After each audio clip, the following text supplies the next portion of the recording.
Evan Back, the former vice president of sales at Ashley Madison. Evan, thanks a lot for being here. Appreciate it. All right, so it's still wildly popular after a data breach and a doc about it. Is that possible?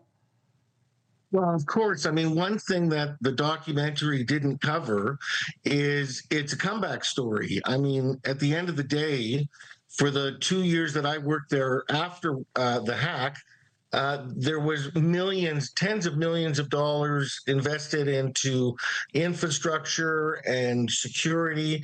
They have probably the most robust security of any dating platform now.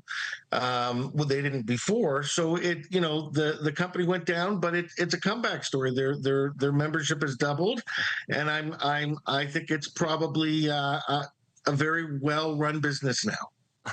Now, the documentary also revealed that there were apparently many fake female profiles. Let's listen to this. One of the most compelling pieces of evidence that these were fake profiles is that they were all coming from the same IP address from the Ashley Madison office. Either tens of thousands of women were coming to the Ashley Madison office to look for men to find affairs with, or somebody in the office was creating these fake profiles. So is the reality that there were like 10 dudes to every woman? That's something, the figures that the documentary reported, obviously, there weren't a lot. The ratio was very small from from women to men. I don't know that. That wasn't really, honestly, my department.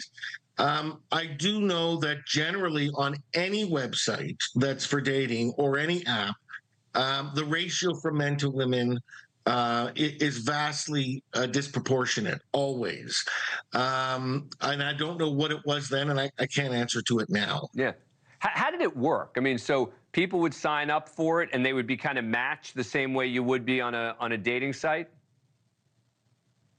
So what would happen? So as the site grew and technology got better, and you could, we were able to build, different types of filters, so on and so forth. So yes, the more filters, the more, it was easier to find somebody with more things in common.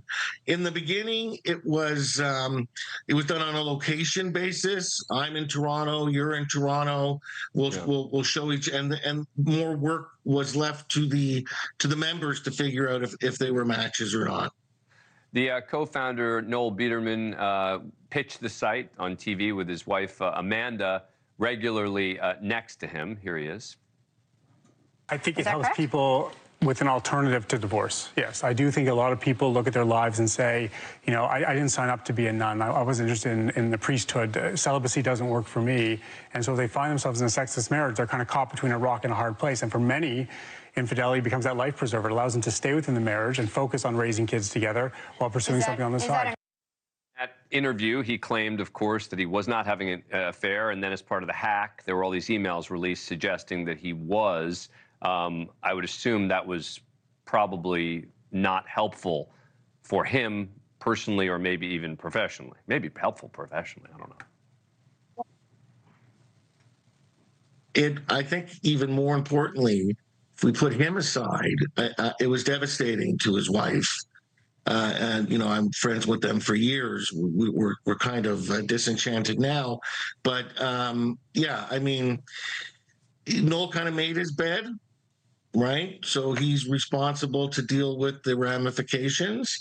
But there's a lot of innocent people around, like his wife, for example, that are dealing with the fallout from his kind of evil actions or negative actions. Well, I'm sure behaviors. That's the case with a lot of the members of the entity that he's created, right? I mean, that's what happens from what I hear. Evan Back, yeah, thank you so much for taking the time to come on the program and give us some insights. Appreciate it. Thanks so much. Appreciate it. Thank you for watching. Go to newsnationnow.com to find NewsNation on your cable provider. And don't forget to click the red subscribe button below to get more of NewsNation's fact-driven, unbiased coverage.